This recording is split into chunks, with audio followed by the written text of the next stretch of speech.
In this video, I will talk about thinking fast and effectively, mystery, Mr. E, being thrown into disarray, off balance, and being thrown off.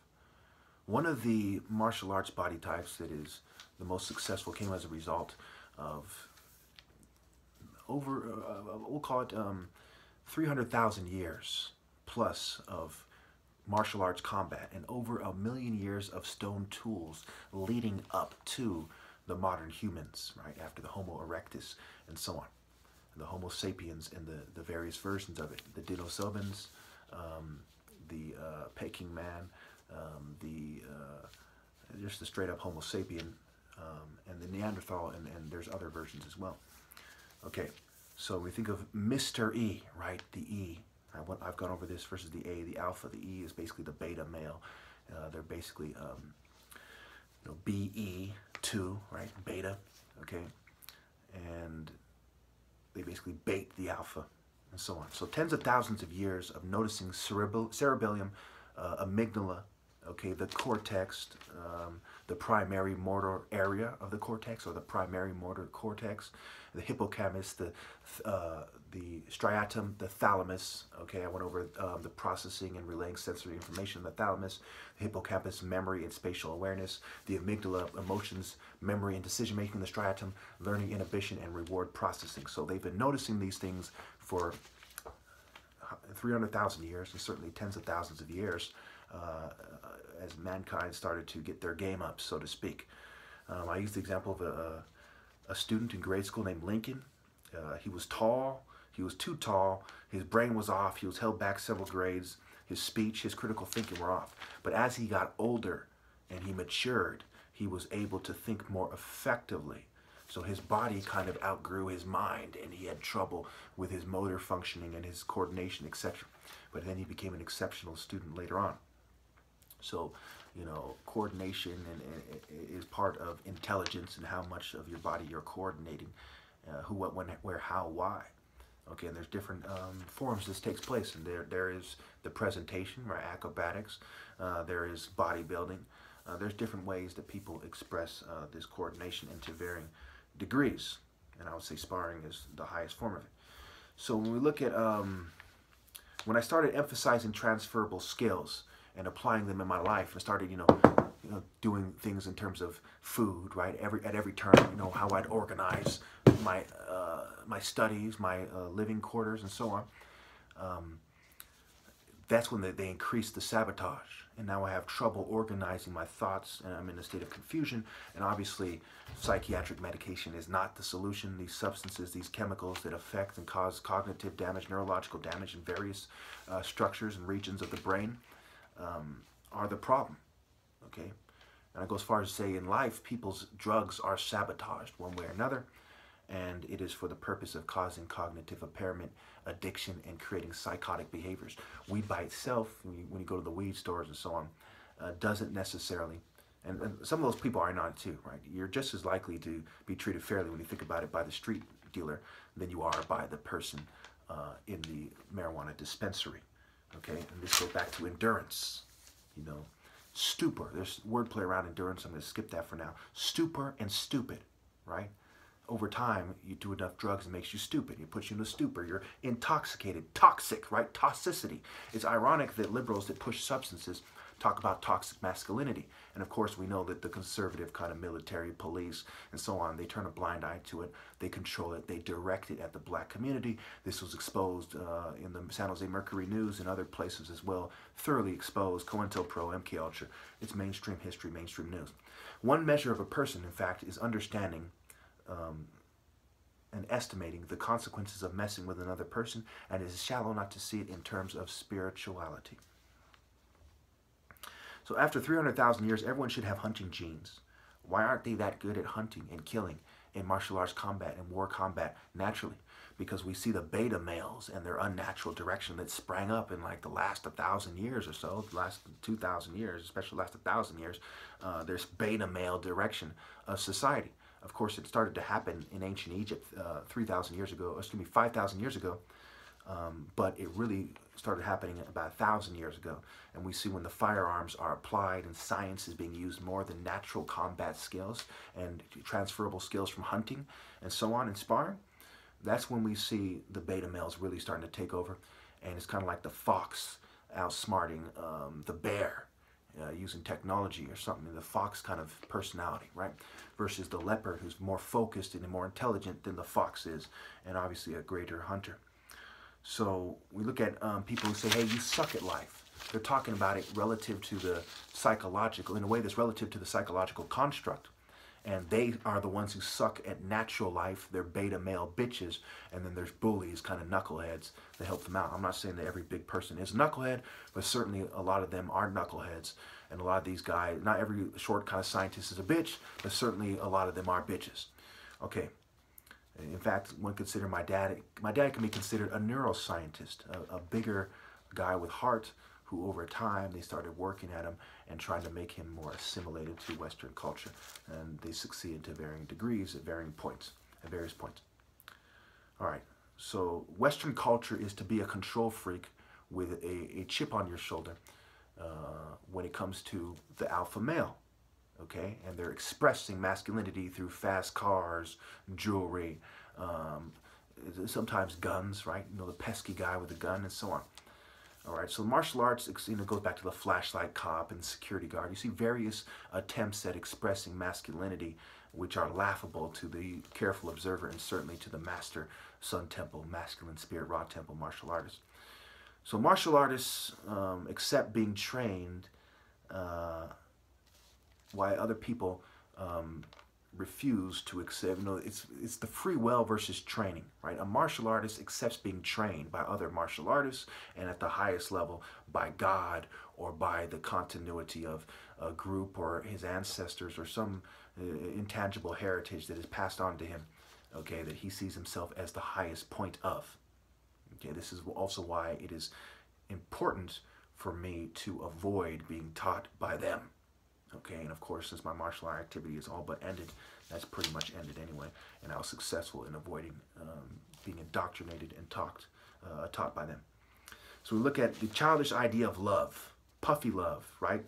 Cupid and Psyche, right? This is a dumb bitch that subjected herself to the trickery of demonic Greco-Roman deities. Really, all their deities are really demonic, and she ended up, you know, being the consort, being the wife, you know, something of this nature to Cupid, a little pesky guy who shoots with a bow and arrow. He's not showing martial arts prowess. He's showing the kind of child with a kind of wooden, you know, sword trying to be a man. And of course, this is the type of person that females who take on Western spirituality and Western perceptions of other cultures' spiritualities take on. They choose the guy that never grew up. Right? The bully kid who grew up to be a bully, fucking social controller.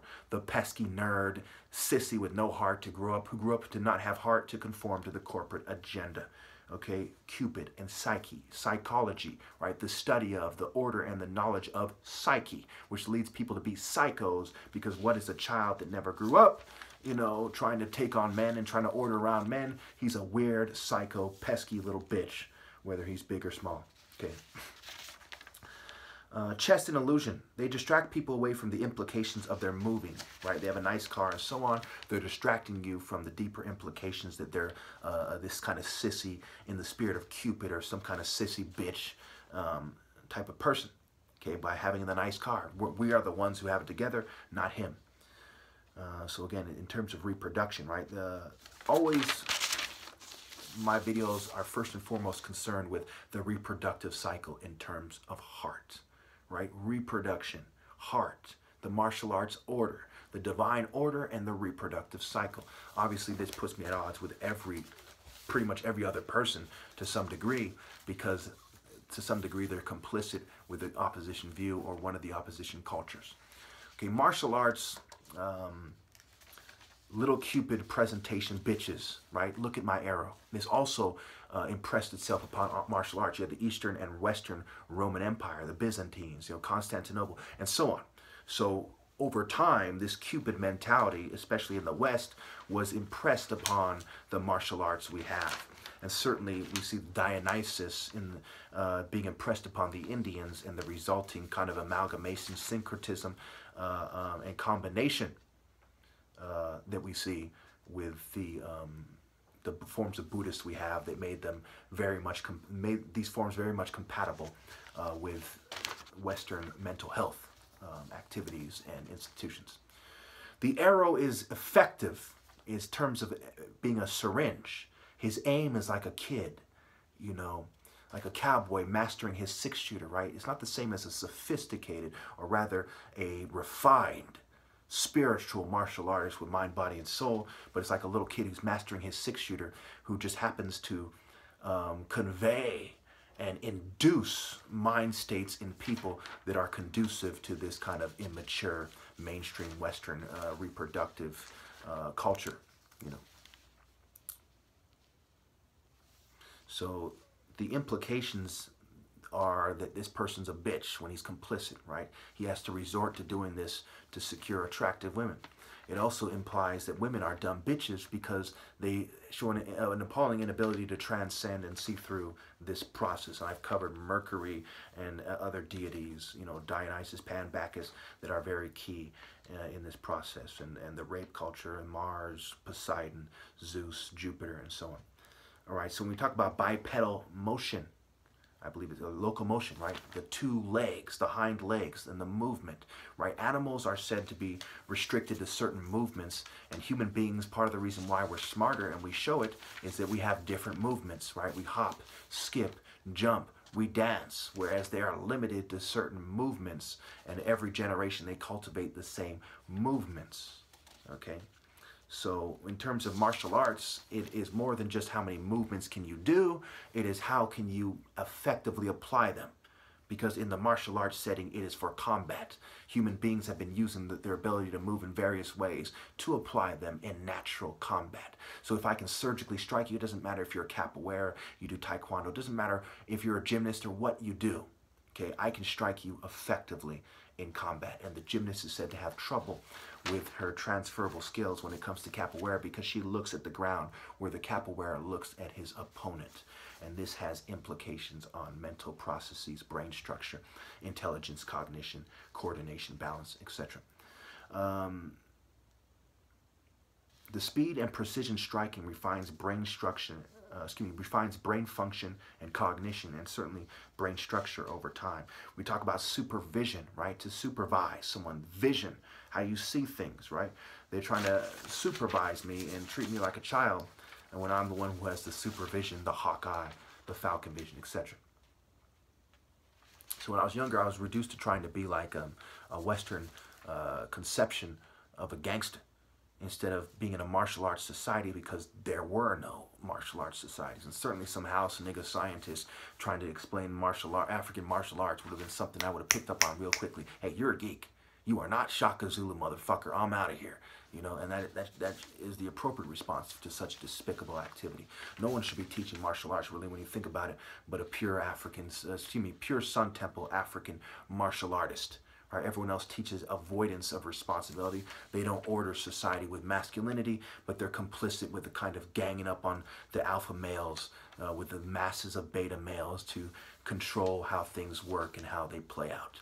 That is despicable. A martial artist is supposed to display courage and bravery and insight. He's supposed to be consistent with sacred morality. He's supposed to address evil, spirit, right? Why would you be in martial arts spirit if you're not trained to actually spear the enemy, to actually strike them, right? When we really look at it, you know, martial arts more often than not plays out as the taller guy kicking the younger guy around. The smaller guy around. Okay? The kicks aren't very effective when you reach past a certain height. If you're little and you're trying to kick me in the head, if you manage to do it, you're not going to do a very good job. Okay? Whereas it's kind of like the football kicker, right? If a football kicker tried to switch to a karate kick, you know, even if he took karate and tried to kick me in the chin and being 6'4", he wouldn't be that effective at it. But kicking the football, since it's lower, bow, you know, it's a more powerful kick. Martial arts is very much for the taller guy to subjugate the smaller guy. Okay, but at times we have some smaller guys showing exceptional ability. So anyway, when we look at white privilege, the most powerful form of white privilege is combined with pussy privilege, and the privilege associated with the corporate state's complicity. Okay, well, I'm out of time.